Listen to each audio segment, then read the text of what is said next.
In this episode, Chauntee Thrill from OCCRL talks with Dr. Jennifer Banks, Coordinator of Mathematics and Science at Washtenaw Intermediate School District, about responsive mathematics pedagogy. Good afternoon. Can you share a little bit about your background for the listeners about Washtenaw ISD and the Responsive Mathematics Institute? Definitely. Washtenaw Intermediate School District is a regional education service agency in southeastern Michigan. We provide services focused on teaching and learning to support 14 districts in our area. Integral part of our mission is to enhance the achievement of every student, and specifically our vision is focused in on equity, inclusion, and social justice. The Responsive Mathematics Conference was developed in an effort to help meet that vision. The conference seeks to help mathematics educators critically reflect on their instructional practice. It is our hope that through this reflection, educators will begin to understand their own identities, the biases they bring, and expectations for their students, and understand how that may enhance or impede students' opportunity to master mathematics. While the conference focuses on math educators, the content can be applied across disciplines. And we've actually incorporated literacy education as a part of our work. We've had renowned speakers in the area of mathematics, literacy, and culturally responsive pedagogy, including Dr. Walker from Columbia University and Dr. Ernest Morrell from University of Notre Dame. Great, thank you. Can you tell us what is responsive mathematics and how is it different or similar to culturally responsive pedagogy? So responsive mathematics, I would argue, it consists of culturally responsive pedagogy, but it also includes a strength-based framework as well as place-based education. We call it responsive mathematics because we're trying to come up with a way for teachers to meet the needs of every student that sits in front of them. In general, teach to the middle. This isn't always every kid. And so our whole point in coming up with responsive mathematics was to help teachers understand the importance of the context of the learning environment. At our last session, Dr. Warren defined culturally responsive pedagogy as a set of outputs rather than a set of inputs. When we look at that, kids that have culturally responsive pedagogy are academically successful, they're culturally confident, and their socio-political awareness is there as a part of their instruction. And we believe that all of those three pieces are a key part of responsive mathematics. Students also know that their teachers genuinely care about them, and not just about them as a person, but about their cultural backgrounds, about their families, a genuine sense that they are valued in the classroom. And so that kind of ties in with the strength-based framework. And we've been using Dr. Morrell's and Pam Allen's book, Every Child is a Super Reader, which is a literacy book. They have a very complex strength-based model that we've kind of added to the definition of responsive mathematics. Thank you. So how does identity influence one's perception of math? So our identity is developed as a result of our experiences in the world. Hence, both our positive and our negative experiences in the math classroom, our home environment influences how we interact with math. So during the first session of our conference, Dr. Walker discussed the importance of understanding our mathematics narrative. So what's our story behind mathematics? How do we get to either develop a love or a semi-hate for mathematics? What role did our parents play? What did our peers play? And what did our teachers play in the development of our mathematics narrative? And so our mathematical identity is deeply influenced by how others perceive us to be, as well as our own individual perceptions about our ability to be successful with mathematics. So I remember as a high school teacher, I would have kids say, "Oh, my mom's not good at math. Nobody in my family's good at math." And so they've taken on that identity that I can't be good at math either. And so before we even get started, kids have already kind of said, "Oh, that's not for me." So helping to change that narrative to say, "Oh, well, yeah, my mom may not have been good at mathematics, but I kind of get it," and changing the way we view ourselves. Thank you. So just talking about teachers for a second, how does bias and privilege impact the mathematics teacher's pedagogy? So bias and privilege is that all that baggage that we bring in into the classroom, right? And I would suggest that bias and the privilege that we bring influences our expectations for students Okay. and what we think students are able to do, how far we can push students, and just even how we teach math in general. So, for example, I'm a teacher who was always of the frame that I should let students explore. Yes, I Okay. need to give them something, some guidance, but kind of let them explore it, play with the math, and see what happens. And in my experience, I saw that students began to develop the algorithm that I could have just given to them in the beginning. But when I made them come up with it, it stuck Mhm. versus if I just gave it to them, wrote on the board, and told them to copy it down, it didn't seem to stick as well. So realizing that when we talk about bias and privilege, our perception of what kids can do or even how much they understand mathematics influences, one, how we teach, and two, how far we push them. And so my assertion in developing this conference is to really begin to help teachers reflect on the biases and privilege that they bring to the math classroom and help them to really begin to critically reflect on how those biases and privilege enhance or impede students' opportunity to learn, students' opportunity to develop a love for mathematics.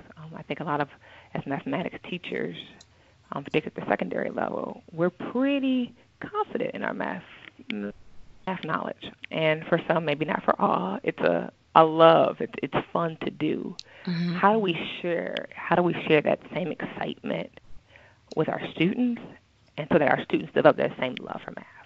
Great. So, thinking about the actual mathematics classroom, what are some of the strength-based instructional models that can be implemented? Using Henry Allen and Dr. Morell's book, Every Child's a Super Reader, they identify 7 strengths into helping students learn how to read, and I think those strengths still apply in a math classroom. The first is a sense of belonging, and helping students realize that they do belong in the math classroom, that math is a part of them, and they can be good at it. It's not, the scary classroom where I don't understand anything, and the teacher just writes a bunch of stuff on the board, and there's no connection to my life. So establishing that. The other is curiosity. How do we foster curiosity in the math classroom? Math, in my sense, by definition, is problem solving. There's always a question for math. Well, how do we help kids see that and pull that out? And that curiosity is what helps or can help to foster a love for mathematics. The other is friendship. In this work, as well as in my previous work, in my dissertation, I found that kids tend to think that math is done in isolation, that we sit at our desks, we solve problems, we do it by ourselves. We don't have conversations about it. And developing relationships, they're also important in helping kids to understand mathematics from different points of view. And so they talk about friendship, but for me, that's that math conversation. That's developing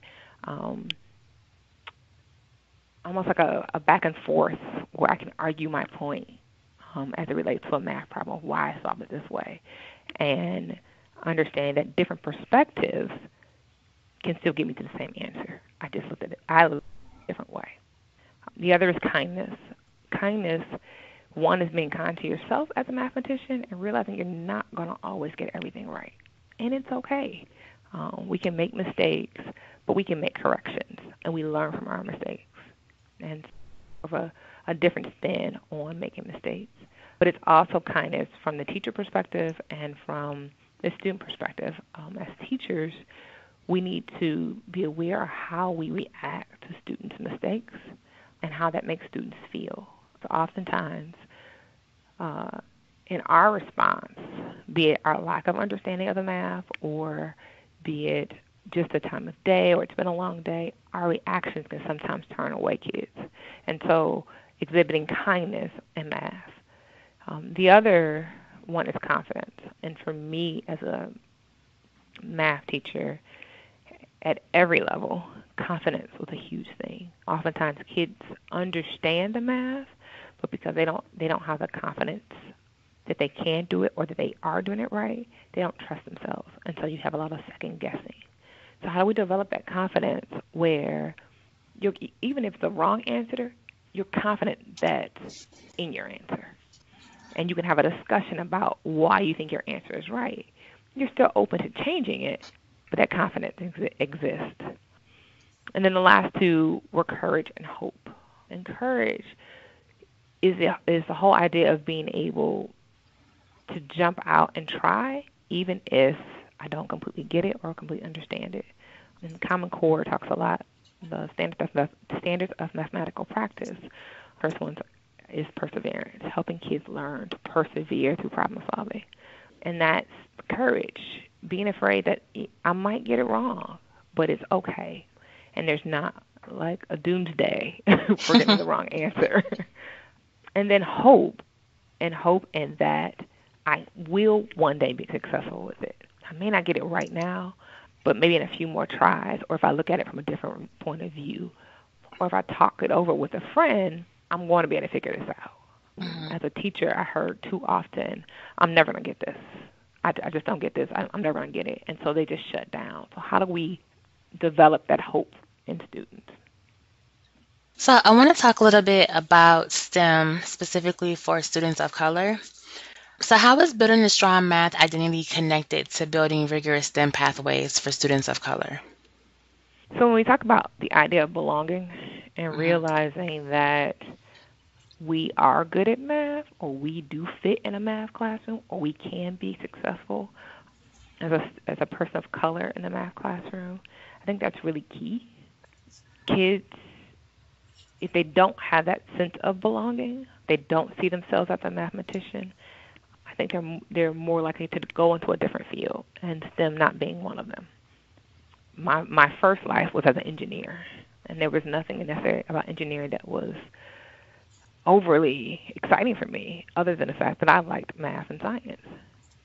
That was my main reason for going into the field. So if we see ourselves as belonging in that realm, I think it encourages kids to pursue different fields, STEM fields in particular.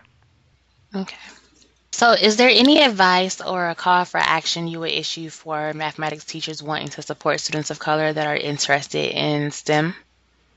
I think my first thing would be to consider how you can transform your math classroom how you transform your classroom from you being the sole expert in the room to being one where you facilitate learning and you pull students in to be a part of their own learning experience.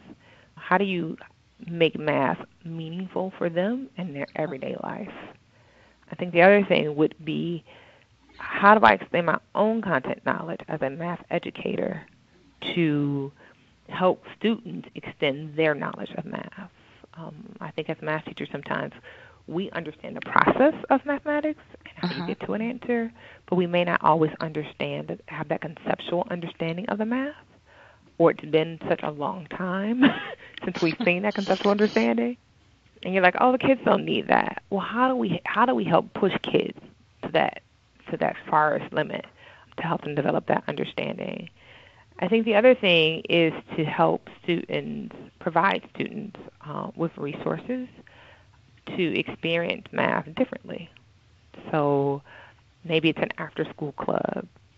I know when I was teaching, I was a sponsor for the National Society of Black Engineers, and they offer a variety of after-school programs and activities that support kids in their math, in their science, and in their engineering and technology realm.